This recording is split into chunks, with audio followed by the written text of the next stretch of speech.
Sabe aquela história de que uma única frase pode contar tudo? Às vezes é bem por aí. E é exatamente isso que a gente vai fazer hoje. Vamos pegar uma descrição bem curta e desvendar a história gigante que está escondida ali dentro.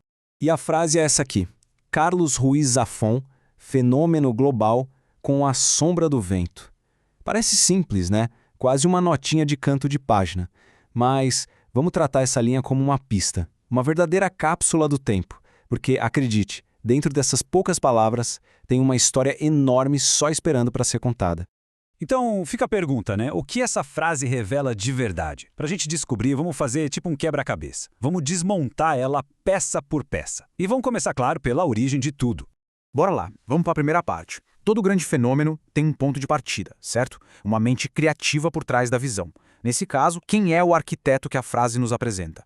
O nome é Carlos Ruiz Zafón. A frase já deixa claro que ele é o ponto de origem, a força inicial. Pensa só. Foi o indivíduo que, com sua imaginação, construiu um mundo inteiro a partir de palavras. Zafón não era só um escritor, não. Ele era um verdadeiro arquiteto de narrativas. E essa é a primeira peça do nosso quebra-cabeça. Mas todo arquiteto precisa de uma obra para o mundo ver. E isso nos leva direto para o segundo elemento da nossa frase, a criação que funcionou como uma ponte entre o autor e o público, o catalisador de tudo. E a obra, como a gente viu, é A Sombra do Vento. E olha, isso é muito mais do que um título. Foi o veículo que transportou a visão de Zafón para o mundo.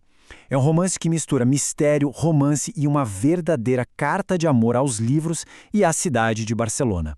Foi essa mistura única que ressoou, que conectou milhões de leitores e deu início à reação em cadeia.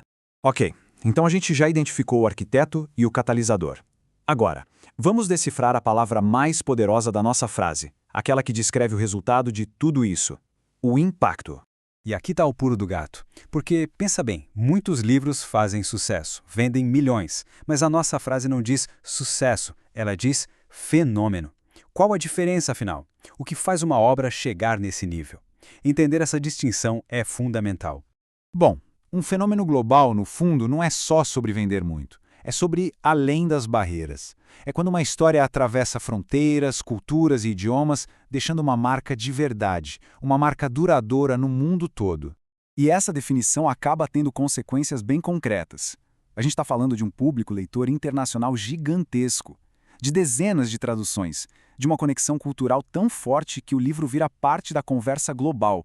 E, finalmente, de um legado que continua vivo muito tempo depois do lançamento. E aqui a gente consegue ver a jornada completa, o caminho para algo se tornar um fenômeno. Tudo começa com o ato da criação, com uma obra singular. Depois, essa obra se conecta com o público. Essa conexão vai crescendo, se expande pelo mundo todo e é a soma de tudo isso que transforma um impacto num verdadeiro fenômeno. É uma progressão clara e muito poderosa. Então, agora que a gente viu todas as peças, o arquiteto, a obra e o impacto, vamos juntar tudo e voltar para a nossa frase original para ver o que ela significa agora com um novo olhar. E estamos de volta ao início. Mas agora, essa frase tem um novo significado, um outro peso. Não é mais só uma nota, é a manchete de uma história gigantesca. Ela nos conta como um autor, com uma obra, conseguiu criar um evento cultural que viajou o mundo. Cada palavra ali carrega o peso dessa jornada. E tudo isso deixa uma pergunta no ar para a gente pensar. Se A Sombra do Vento foi um fenômeno de sua época, o que virá a seguir? Que histórias estão sendo escritas agora que têm o potencial de cruzar fronteiras e se tornar o próximo grande catalisador cultural? Porque uma coisa é certa, a busca pelo próximo fenômeno nunca para.